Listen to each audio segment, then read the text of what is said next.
My dear friends at Eternal Flame Wisdom, today I want to share something with you that society rarely talks about, something that saved my life when I needed it most. The quiet power of disappearing for a while. When I look back at my life, I see many versions of myself. The young person who believed being busy meant being important. The middle-aged person who thought being available to everyone made me valuable. And now, the older person who understands that sometimes the bravest thing you can do is step away from everything and everyone, including the person you have become. I know some of you watching this right now feel exhausted in ways that sleep cannot fix. You feel tired of explaining yourself, tired of performing, tired of being strong for people who never ask if you need strength too. You smile when people expect it. You show up when people need you.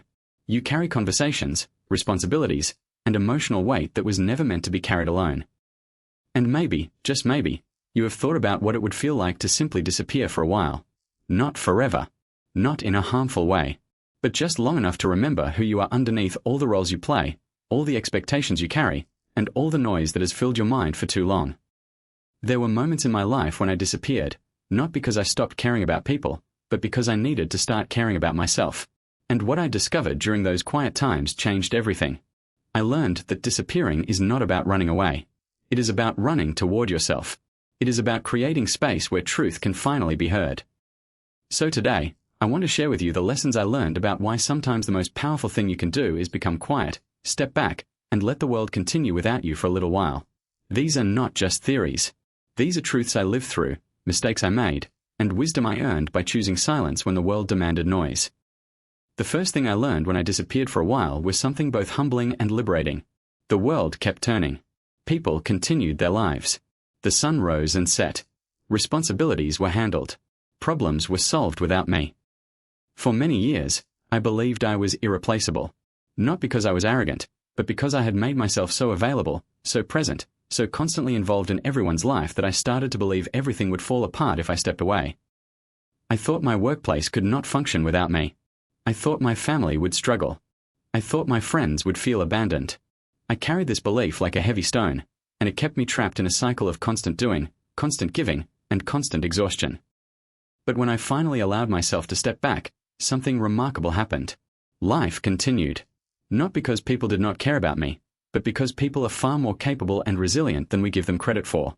My absence created space for others to step up, to grow, to take responsibility for things I had been carrying for them. And in that realization, I found freedom. I understood that my worth was not measured by how much I did for others. My value was not determined by my availability. I was important because of who I was, not because of what I provided.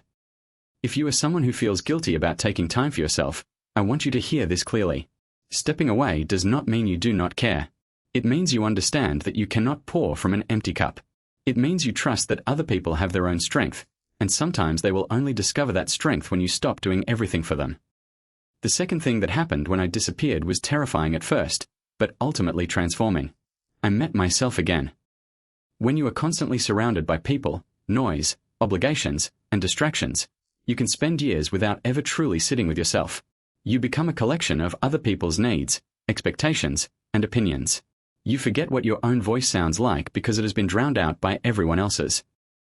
I remember the first few days of my disappearance. I felt restless. My mind kept reaching for distractions. I wanted to check messages, scroll through information, fill the silence with something, anything. Because silence felt uncomfortable. It felt like emptiness. But I stayed with it. And slowly, something shifted. In the quiet, I started to hear thoughts I had been ignoring for years. I started to feel emotions I had been too busy to process. I started to ask myself questions I had been too afraid to answer. Who am I when no one is watching? What do I actually want, not what others want for me? What makes me happy when I am not trying to make someone else happy? These questions did not have immediate answers, but asking them was the beginning of coming home to myself. Many of us spend our entire lives building an identity based on external validation. We become the successful professional, the devoted parent, the reliable friend, the strong one who never breaks. And these roles are not bad. But when they become the only way we define ourselves, we lose touch with the person underneath all those labels. Disappearing for a while strips away the performance. It removes the audience. And what remains is the raw, unfiltered truth of who you are. Sometimes that truth is uncomfortable. Sometimes you discover you have been living a life that does not truly belong to you. But discomfort is not your enemy. Discomfort is often the doorway to growth. The third lesson I learned was one of the hardest to accept. When you choose to disappear, not everyone will support you. Some people will be confused. Some will be hurt. Some will be angry. And some will simply stop reaching out. I had friends who took my silence personally. I had family members who thought I was being selfish. I had colleagues who questioned my commitment. And I had people who interpreted my need for space as rejection. For a while, this guilt almost pulled me back. I almost convinced myself that my peace was not worth other people's discomfort. I almost returned to the noise, the performance, the constant availability just to avoid disappointing people. But then I realized something important. The people who truly love you will give you space to heal, to grow, to rest. They may not fully understand, but they will respect your journey. They will trust that you are doing what you need to do, even if it is difficult for them. And the people who cannot accept your boundaries? The people who make you feel guilty for choosing yourself? Those are the people who are benefiting from your exhaustion. Those are the people who valued what you could do for them more than who you actually are. Disappearing reveals the quality of your relationships. It shows you who respects your humanity and who only valued your availability. This revelation can be painful, but it is also a gift. Because once you see clearly, you can make better choices about where to invest your energy when you return. Your mental health, your emotional well-being, and your spiritual peace are not negotiable.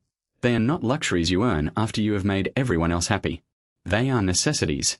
And protecting them sometimes means disappointing people who have grown comfortable with your constant sacrifice. The fourth thing that happened when I disappeared was unexpected. I discovered what truly mattered to me by noticing what I actually missed. When you step away from everything, you create a filter. All the obligations, relationships, activities, and commitments that filled your days suddenly stop. And in that absence, you can clearly see what was nourishing you and what was draining you. I realized there were people I thought about constantly, people whose presence I genuinely longed for. These were relationships built on mutual respect, authentic connection, and real love. Missing them was not painful. It was confirmation that those connections were worth protecting. But there were also people and activities I thought I would miss, and I did not. Situations I had been participating in out of obligation, habit, or fear rather than genuine desire. Social circles where I had been performing rather than belonging. Commitments I had said yes to because I did not know how to say no. The absence taught me what presence truly meant. It taught me the difference between relationships that energize me and relationships that exhaust me. It taught me which activities bring me joy and which ones I do simply because I think I am supposed to. When you disappear for a while, you are not abandoning your life. You are getting perspective on it. You are creating enough distance to see clearly. And that clarity is invaluable because when you return, you can return with intention. You can choose what deserves your energy and what does not. The fifth lesson I learned was about the nature of healing itself. Real healing cannot happen in the same environment that created the wound. Many of us try to heal while still exposing ourselves to the same stresses, the same toxic dynamics, the same overwhelming demands. We expect ourselves to feel better while continuing to do all the things that made us feel bad in the first place. And then we wonder why nothing changes. Healing requires protection. It requires creating boundaries between yourself and the things that harm you. Sometimes that boundary is physical distance. Sometimes it is emotional distance. Sometimes it is simply saying no more often than you say yes. When I disappeared, I was not just resting. I was protecting my healing. I was removing myself from situations where I felt small, from relationships where I felt used, from environments where I felt constantly judged. And in that protected space, something miraculous happened. The parts of me that had been damaged started to recover. The exhaustion began to lift. The anxiety quieted. The heaviness I had carried for so long started to dissolve. I learned that I could not heal my relationship with myself while constantly prioritizing everyone else. I could not recover my sense of worth while staying in spaces that diminished me. I could not rediscover my peace while surrounding myself with chaos. If you are trying to heal while still living in the conditions that hurt you, please hear this. You are not failing. The environment is failing you. And you have permission to create distance. You have permission to protect yourself. You have permission to choose your well-being over other people's comfort. The sixth thing I discovered when I disappeared was the value of boredom. In our modern world, we have become terrified of boredom. We fill every moment with stimulation, information, entertainment, and distraction. Our phones ensure we are never truly alone with our thoughts. But when I disappeared, I had to face boredom. Long hours with nothing scheduled. Days without obligations. Moments where there was nothing to do except exist. At first, it felt unbearable. My mind kept reaching for something to fix, something to accomplish, something to consume. I felt restless, anxious, almost guilty for not being productive. But I stayed with the boredom. And eventually, it transformed into something else. Space. Creativity. Presence. Boredom is actually the mind's way of resetting. It is the condition necessary for deep thinking, for genuine creativity, for connecting with what truly matters. All the great ideas, insights, and clarity I have experienced in my life did not come during busy moments. They came during quiet, seemingly empty moments when my mind finally had room to breathe. We have confused constant stimulation with living fully. We think if we are not busy, entertained, or productive, we are wasting time. But some of the most important work happens in the space between doing. That is where we process experiences, integrate lessons, and reconnect with our deeper selves. If you disappear for a while and feel bored, do not immediately fill that space. Sit with it. Let your mind wander. Let yourself daydream. Let the silence do its work. You might be surprised what emerges when you stop forcing something to happen. The seventh lesson was understanding the profound difference between loneliness and solitude. Loneliness is painful. It is the feeling of being disconnected, unwanted, unseen. It is the ache of wanting connection and not having it. Loneliness can happen even when you are surrounded by people because it is about the quality of connection, not the quantity of people. Solitude, however, is entirely different. Solitude is chosen. Solitude is peaceful. Solitude is the experience of being alone without being lonely. It is the ability to enjoy your own company, to find fullness in your own presence. Before I disappeared, I was terrified of being alone. I filled my calendar, surrounded myself with people, and kept myself constantly busy because I equated being alone with being unwanted. I thought if I was not with someone, it meant something was wrong with me. But when I gave myself permission to disappear, I discovered something beautiful. I actually enjoyed my own company. I liked the person I was when no one was watching. I found peace in silence that I had never found in noise. I learned that solitude is not about rejecting people. It is about not needing people to complete you. It is about being so comfortable with yourself that being alone feels like coming home rather than being abandoned. Many people avoid solitude because they are afraid of what they will find when they are alone with themselves. They are afraid of their thoughts, their emotions, their unresolved pain. So they stay busy, stay distracted, stay surrounded. But my friends, the relationship you have with yourself is the foundation of every other relationship in your life. If you cannot be at peace with yourself in solitude, you will always be seeking something from others that only you can provide. The eighth thing I noticed when I disappeared was how quickly my energy returned once I stopped constantly giving it away. For years, I had felt exhausted. Not just physically tired, but depleted at a soul level. I would wake up tired. I would go through my days on autopilot. I would go to bed feeling like I had nothing left to give, and then wake up and do it all over again. I tried everything to fix it. More sleep, better diet, exercise, vitamins. But nothing worked because I was treating the symptom, not the cause.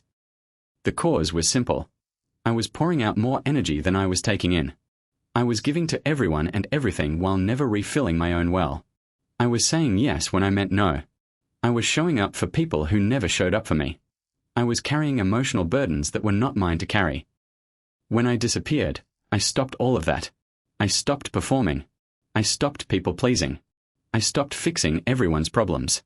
I stopped being available 24/7. I stopped sacrificing my peace to maintain other people's comfort. And within weeks, I felt different. The fog lifted. The exhaustion eased. I woke up with energy I had not felt in years. Not because I had done something extraordinary, but because I had stopped doing things that were draining me. Your energy is precious. It is limited. And you have the right to protect it, guard it, and be intentional about where you invest it. Disappearing for a while is not selfish. It is an act of self-preservation. It is recognizing that you cannot serve others from an empty vessel. The ninth lesson came as a shock. When I disappeared, I realized how much of my life had been a performance. I had been curating a version of myself for public consumption. The successful person. The put-together person. The person who had it all figured out. I carefully managed what people saw, what I shared, what I allowed them to know about me. Social media made this worse. I had been posting moments that made my life look meaningful, beautiful, accomplished. Not because those moments were fake, but because I was selectively showing only the parts one thought would be acceptable, impressive, or worthy of validation. And this performance was exhausting. When I stepped away, I stopped performing. I stopped worrying about how I appeared to others. I stopped curating my image. I stopped pretending I had answers I did not have. And in that authentic space, I felt lighter than I had in years. I realized I had been living for an audience that did not actually care as much as I thought they did. I had been seeking approval from people whose opinions ultimately did not define my worth. I had been sacrificing my authenticity for the appearance of having my life together. But authenticity is where real connection lives. Authenticity is where peace exists. You cannot be at peace while constantly performing, because performance requires you to hide parts of yourself, to edit your truth, to present a version of yourself that you think others will accept. When you disappear, you get to stop performing. You get to be messy, uncertain, flawed, and still worthy. You get to exist without an audience. And that existence is deeply, powerfully freeing. The 10th thing that happened when I disappeared was difficult but necessary. Some people forgot about me, and I learned that this was actually a gift. There were people I had maintained relationships with out of history, obligation, or habit. People I had known for years but who never really knew me. Friendships that existed because we had always been friends, not because there was genuine connection. When I disappeared, some of those people never reached out. Weeks passed. Months passed. And I realized they had not noticed I was gone. Or if they had noticed, they did not care enough to check on me. At first, this hurt. It felt like confirmation that I did not matter, that I was easily forgotten, that I was not as important to people as I thought I was. But after sitting with that pain, I saw it differently. Those people forgetting me was not a reflection of my worth. It was information about the relationship. It was clarity I needed but had been avoiding. Real relationships do not disappear when you step back. Real friendships reach out when they have not heard from you. Real love asks if you are okay when you go quiet. The people who forgot me were never truly present in my life to begin with, and their absence created space for deeper, more authentic connections when I was ready to return. If you disappear and some people do not notice, do not let that break you. Let it inform you. Let it show you where your energy was being wasted. Let it clear space for relationships that are mutual, authentic, and life-giving. The 11th lesson I learned was about the difference between reacting and responding. Before I disappeared, my life was a series of reactions. Someone needed something, I immediately gave it. Someone was upset, I immediately tried to fix it. Someone criticized me, I immediately defended myself. I was constantly in reactive mode, allowing external circumstances and other people's emotions to control my actions. But when I stepped away from the noise, something shifted. I had time to think. I had space to feel. I had distance to gain perspective. And when I eventually returned, I noticed I was no longer reacting to everything. I was responding. And the difference is profound. Reacting is automatic, emotional, impulsive. Responding is intentional, thoughtful, grounded. When someone sent me a message that would have previously triggered immediate anxiety, I could read it, sit with it, and respond when I was ready rather than reacting out of fear or obligation. When someone asked something of me, I could pause, consider whether it aligned with my values and capacity, and give a clear answer rather than automatically saying yes. When conflict arose, I could observe it rather than immediately jumping in to fix, defend, or explain. This shift changed everything. It gave me back control over my life. It allowed me to act from a place of clarity rather than chaos. It created healthier boundaries and more authentic relationships. Disappearing gives you the space necessary to break the reactive cycle. It interrupts the pattern. And when you return, you can choose how you engage rather than being pulled in every direction by everyone else's needs and emotions. The 12th thing I discovered when I disappeared was the healing power of nature. When I stepped away from human noise, I spent more time outside. I walked without destination. I sat under trees. I watched the sunrise and sunset. I listened to birds, felt the wind, noticed the changing seasons. And nature taught me things that people could not. Nature taught me patience. Trees do not grow overnight. Flowers do not bloom on demand. Everything has a season, a rhythm, a natural pace. Nature taught me resilience. Storms come and go. Winter feels endless, but spring always returns. What looks dead is often just resting, preparing for new growth. Nature taught me letting go. Trees release their leaves without struggle. Rivers flow around obstacles rather than fighting them. Nothing in nature holds on to what is no longer serving it. Nature taught me presence. A bird does not worry about tomorrow. A flower does not compare itself to other flowers. Everything simply exists, fully engaged in the present moment. In our modern world, we have become so disconnected from nature that we forget we are part of it. We live in artificial environments, under artificial light, consuming artificial entertainment, and then wonder why we feel so disconnected from ourselves. When you disappear for a while, go outside. Not to exercise or accomplish something, but simply to be. Let nature remind you of rhythms deeper than productivity. Let it show you that growth happens in cycles, that rest is necessary, that you are part of something much larger than your daily worries. The 13th lesson was the most painful but also the most liberating. When I disappeared, I finally had space to grieve. I grieved the life I thought I would have by this age, the dreams that did not come true, the relationships that ended, the opportunities one missed, the younger version of myself who had different expectations about how life would unfold. For years, I had been too busy to grieve. I pushed down disappointment, ignored loss, and kept moving forward because stopping felt too dangerous. I was afraid that if I let myself feel the sadness, I would drown in it. But grief does not disappear because we ignore it. It just waits. And carrying unprocessed grief is like carrying stones in your pockets. You can keep walking, but everything feels heavier than it should. When I disappeared, the grief finally caught up with me, and I let it. I cried for things I had lost. I acknowledged dreams that would never be. I sat with regret, disappointment, and the painful recognition that some chapters of my life were closed forever. This grieving process was not pleasant, but it was necessary, because on the other side of grief is acceptance, and acceptance is where peace begins. When you stop fighting reality, when you stop wishing the past had been different, when you acknowledge what was lost and let yourself feel that loss, something shifts. You create space for new possibilities. You release energy that was locked in resistance. You make room for a future that is not defined by what did not happen. If you are carrying grief you have never processed, disappearing for a while gives you the space to finally feel it. And feeling it is not weakness. Feeling it is healing. The 14th thing that happened when I disappeared was rediscovering joy. For years, my life had been organized around obligation, responsibility, and other people's expectations. I did what I was supposed to do, not what I wanted to do. I filled my time with tasks that needed completing rather than activities that brought me happiness. And somewhere along the way, I forgot what I actually enjoyed. When I stepped away from all the shoulds and supposeds, I had to ask myself a simple but profound question. What do I actually want to do with my time? At first, I did not know how to answer. I had spent so long doing what was expected that I had lost touch with my own preferences, my own interests, my own sources of joy. So I experimented. I tried things I had not done in years. I picked up old hobbies. I explored new interests.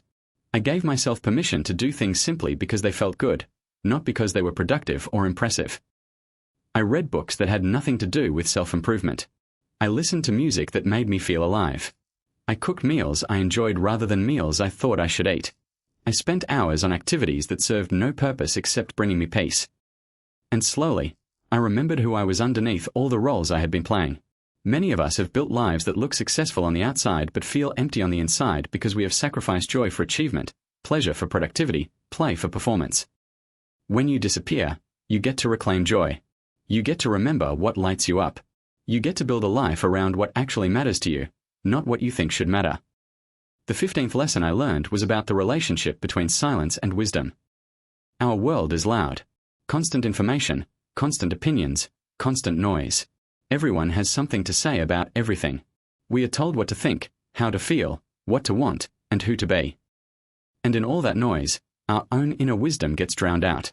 When I disappeared into silence, I stopped consuming other people's thoughts and started listening to my own.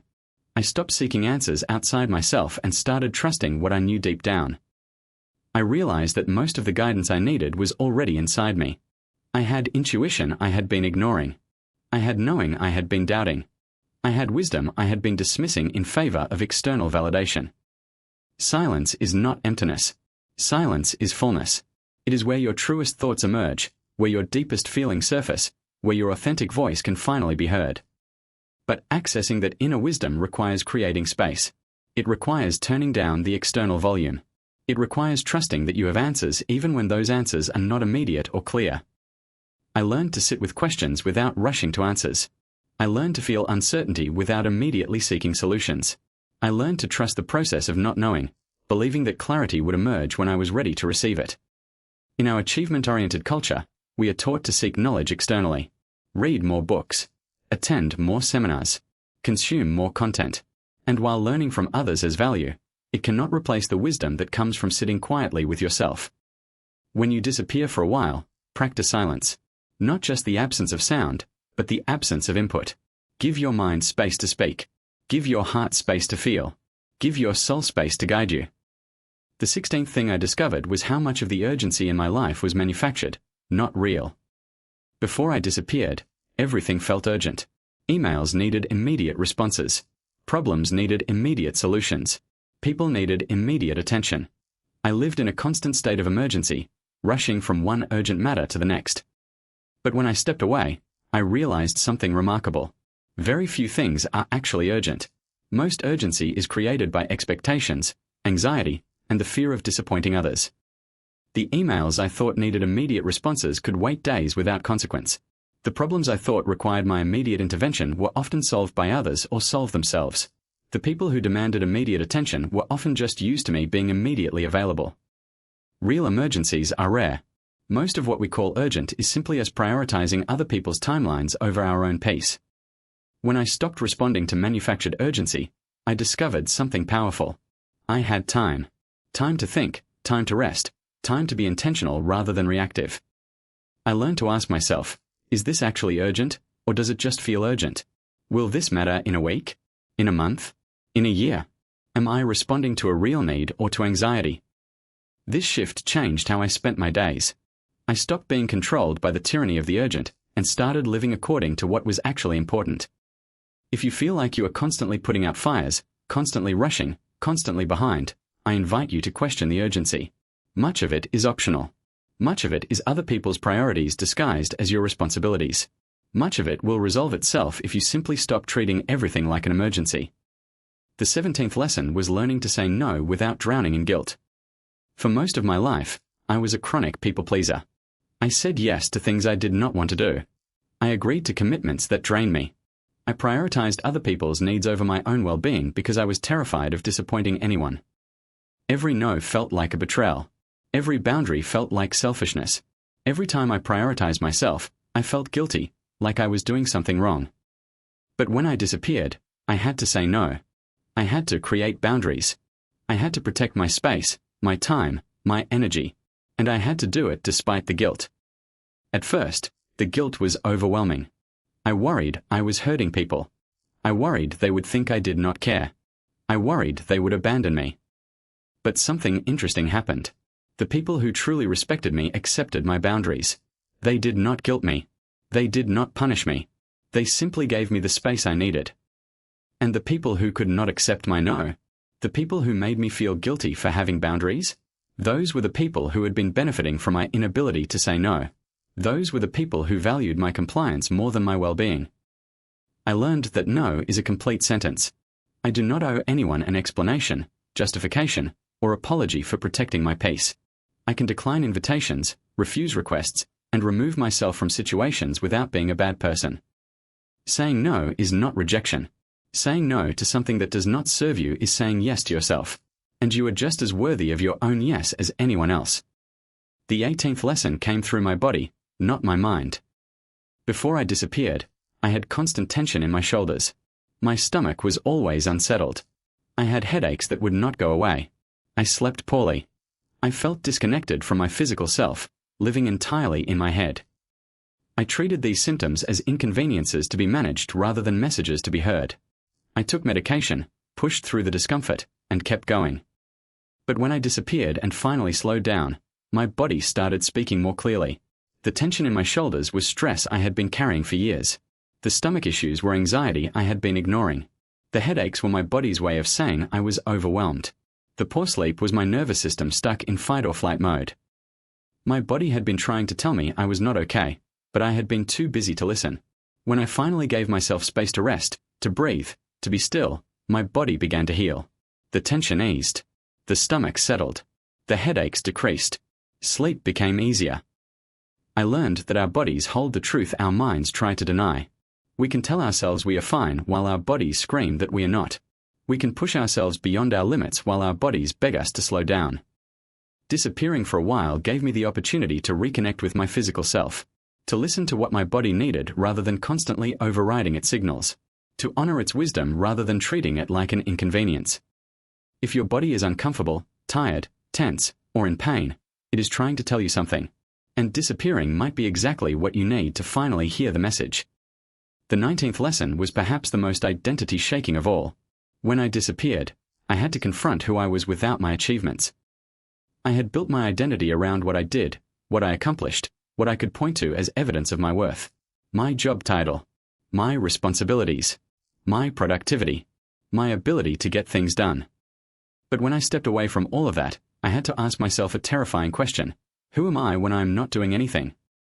At first, the answer felt like nothing.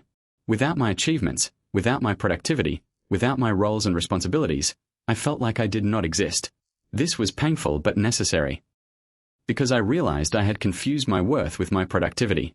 I had believed that my value came from what I could produce, what I could achieve, what I could contribute. I had never learned that I was valuable simply because I existed. Sitting with this realization was uncomfortable. It challenged everything I had been taught about success, importance, and meaning. But eventually, I started to understand something deeper. I am not my achievements. I am not my productivity. I am not my roles. I am a human being worthy of love, rest, and peace simply because I exist. My worth is not earned through doing. It is inherent in being. This shift changed everything. It freed me from the constant pressure to prove myself. It allowed me to rest without guilt. It gave me permission to simply be, without constantly achieving. If you have built your identity around your accomplishments, disappearing for a while will challenge you. But it will also free you. Because you are so much more than what you do. The 20th lesson was learning to live with uncertainty without constant anxiety. Before I disappeared, I needed to know everything. I needed plans, guarantees, control. I needed to understand what was happening, why it was happening, and what would happen next. Uncertainty felt like danger. Not knowing felt like failure. Any situation I could not control triggered anxiety. But life is inherently uncertain. We cannot know the future. We cannot control most circumstances. We cannot guarantee outcomes no matter how hard we try. When I disappeared, I had to sit with massive uncertainty. I did not know how long I would be gone. I did not know what would happen to my relationships. I did not know who I would be when I returned. I did not know if this decision was right or wrong. And in that uncertainty, I had to learn to breathe. I learned that uncertainty is not the same as danger. Not knowing is not the same as things going wrong.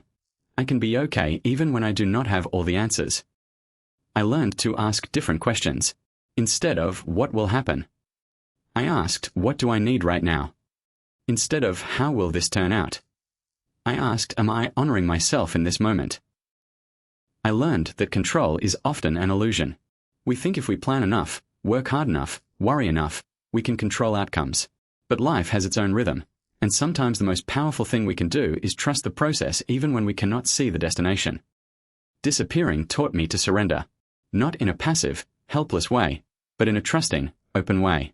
I learned to hold my plans loosely, to adapt to what emerges, to trust that I will figure things out as I go. The 21st lesson involved reconnecting with something deeper than my everyday concerns. Something spiritual, though not necessarily religious.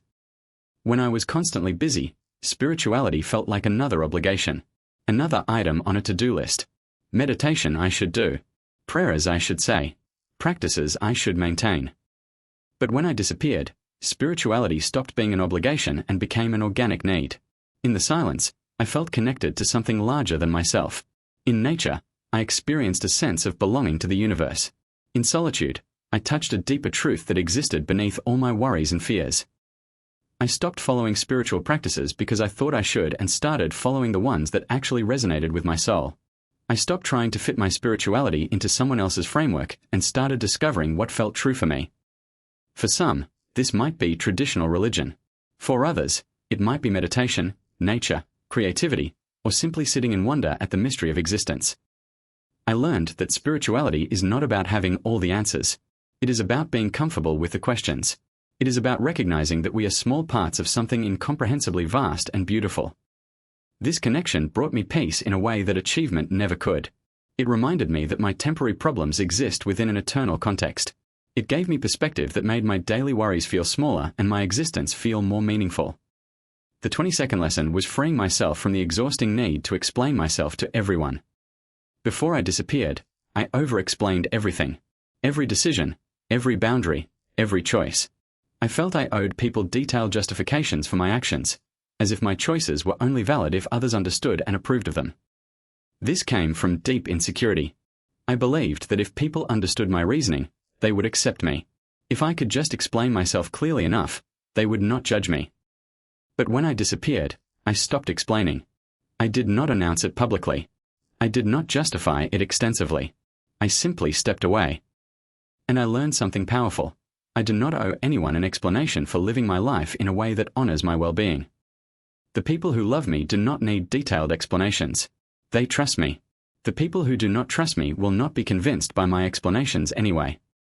I learned that over-explaining is often a form of seeking permission. It is asking others to validate choices that only I can make. It is outsourcing my authority over my own life. When you disappear, some people will ask why. Some will demand explanations. Some will try to make you feel guilty for not justifying yourself. You do not owe them your reasons. Your life is yours to live. Your choices are yours to make. And you can honor your needs without a thesis defense. The 23rd lesson was understanding that disappearing is not the same as isolating. Isolation is lonely, painful, disconnected. It is hiding because you feel unworthy of connection. It is withdrawing because you believe you do not belong. It is separation driven by shame, fear, or hopelessness. Retreat, however, is intentional, healing, temporary. It is stepping back to reconnect with yourself. It is creating space to process, heal, and restore. It is separation driven by self-awareness and self-care. Before I understood this difference, I sometimes confused the two. I would isolate when I was depressed and call it self-care. I would withdraw when I was ashamed and call it protecting my peace. But true retreat is not about running away. It is about running toward yourself. It is not permanent disconnection. It is temporary space for reconnect. When you retreat, you do not close the door forever. You simply close it long enough to remember who you are, what you need, and what you want to create when you return. Isolation says, I do not belong. Retreat says, I need space to take care of myself so I can show up authentically. If you are considering disappearing for a while, check your motivation. Are you hiding, or are you healing? Are you giving up, or are you regrouping? Are you disconnecting forever, or creating space for deeper connection later? The answer matters because isolation deepens wounds while retreat creates the conditions for healing. The 24th lesson was understanding that when you return from disappearing, you are not the same person who left. You cannot go back to life as it was. You cannot pretend you did not learn what you learned. You cannot unknow what you now know about yourself, your relationships, and your priorities. When I began preparing to re-engage with the world after my time away, I realized I had changed fundamentally. The person who stepped away was exhausted, people-pleasing, disconnected from herself. The person preparing to return was clearer, stronger, more boundaried. I knew I could not return to old patterns. I could not say yes to everything again. I could not resume performances that no longer fit. I could not reconnect with people who had shown me they did not value me. Returning required intention. I had to decide what I was returning to and what I was leaving behind. I had to communicate new boundaries. I had to honor the growth I had experienced. Some people welcomed the new version of me. Some people struggled with it. Some people wanted the old version back because that version was easier for them. But I could not betray myself to make others comfortable. The whole point of disappearing was to reconnect with my truth. Returning while abandoning that truth would have made the entire journey meaningless. If you are considering disappearing, know that return is part of the process. And return requires courage because you will have to stand in your truth even when others do not understand or accept it. And finally, the 25th and most important lesson I learned, the power I found when I disappeared was not new. It was there all along. I did not become a different person by stepping away. I became more myself. I did not discover something external. I uncovered something that had always existed within me but had been buried under expectations, obligations, and noise. The quiet power of disappearing is not about running away from life. It is about returning to yourself. It is about remembering who you are beneath all the roles you play. It is about reconnecting with your inherent worth, your inner wisdom, your authentic voice. That power does not come from achievement, validation, or external success. It comes from the simple, profound act of honoring yourself enough to create space for healing, reflection, and truth. Every person has this power within them, but many people never access it because they are too afraid to step away from the noise, too guilty to prioritize themselves, too busy performing to ever sit quietly with who they really are. Disappearing for a while is an act of courage.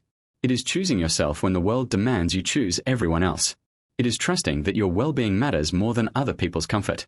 It is believing that you are worth the space, the silence, the time to heal. My dear friends, if you have made it this far in this journey with me, thank you. Thank you for giving me your time, your attention, and your openness to these reflections. I know some of you are exhausted right now. You are functioning, but you are not truly living. You are surviving, but you are not thriving. You are present for everyone except yourself. If that is you, I want you to know this. You have permission to disappear for a while. You have permission to step back, to rest, to heal, to rediscover yourself. You have permission to prioritize your peace over other people's expectations. It does not make you selfish. It does not make you a bad person. It does not mean you do not care about others. It means you finally understand that you cannot care for others from an empty, depleted place. The world will keep turning. People will manage. Life will continue. And when you return, you will be able to show up more authentically, more powerfully, and more peacefully than you ever could when you were running on empty. You do not need anyone's permission to take care of yourself. But if you need to hear it, here it is. You are allowed to rest. You are allowed to step away.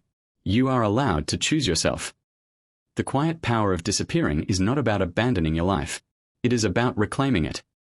So if your soul is calling you towards silence, towards space, towards solitude, listen to that call. It is not weakness. It is wisdom. Take the time you need. Protect your healing. Honor your journey. And trust that when you are ready to return, you will return as the truest, most authentic version of yourself. Thank you for being here with me today at Eternal Flame Wisdom. Thank you for your courage to explore these ideas. Thank you for being willing to consider that maybe, just maybe, stepping away is exactly what you need right now.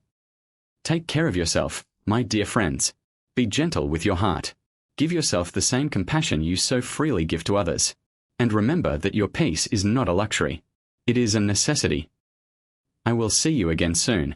Until then, may you find the courage to honor what your soul needs, the strength to protect your peace, and the wisdom to know that disappearing for a while might be the most powerful thing you ever do.